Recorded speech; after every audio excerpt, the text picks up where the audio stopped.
Tao po. Sino ho sila? Andyan po ba si Ray?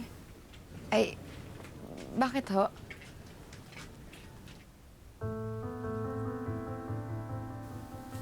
Ray, wala naman akong planong manggulo. Pero wala kasi akong ibang malapitan. Sakitin kasi tong bata eh. Hingi lang sana ako ng konting tulong. Milet, makinig ka naman sa akin, Milet! May sinungaling ka talaga! Milet, makinig ka sa akin! Hindi ako naging sinungaling! Ano, ha? Milet! Milet! Nagaling sa kapitbahay! Milet, maniwala ka sa akin! Ano maniwala sa'yo? Hindi ko nga alam kung ako yung amo ng batang yun eh!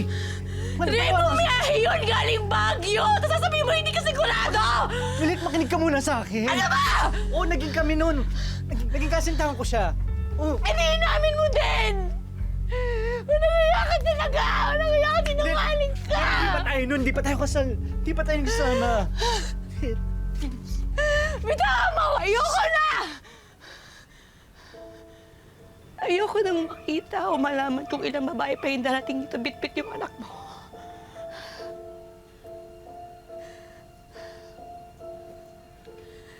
Alam mo rin, tama si tatay. Sana naniwala na lang ako sa kanya.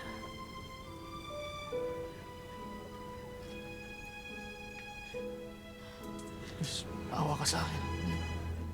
Bitawan mo ako. Bitawan.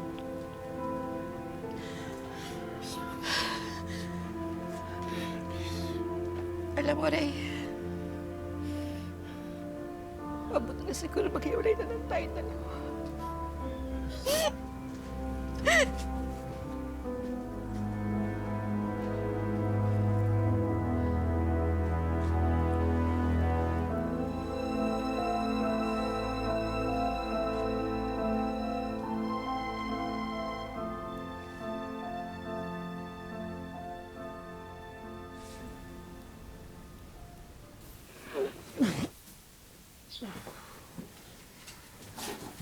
Oh, Ray, daan-daan lang. Baka kung mapano ka na niyan.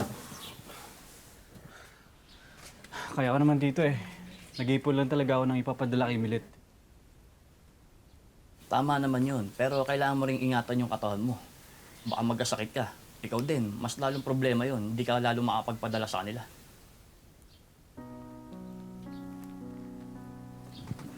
Dito kaya ko naman eh.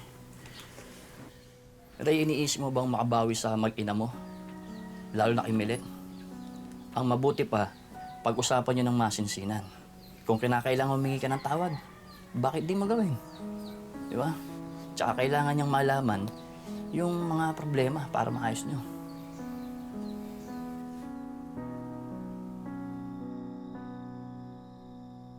Mahal kong Milet. Nawa ay nasa mabuti kayong kalagayan. Nasasabik na akong makita kayong muli. Gusto kong malaman mo na mahal ko kayo. Kung ano man yung mga nagawa kong pagkakamali, nawa ay mapatawad mo ako. Hindi ko sinasadyang saktan ka at gusto kong patunayan sa'yo na mahal ko kayo. Nagmamahal, Ray.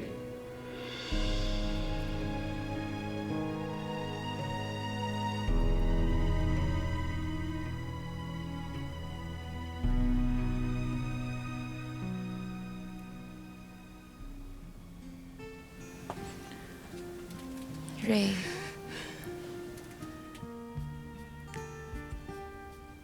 Uwi na tayo. Hinahanap ka na ng mga bata.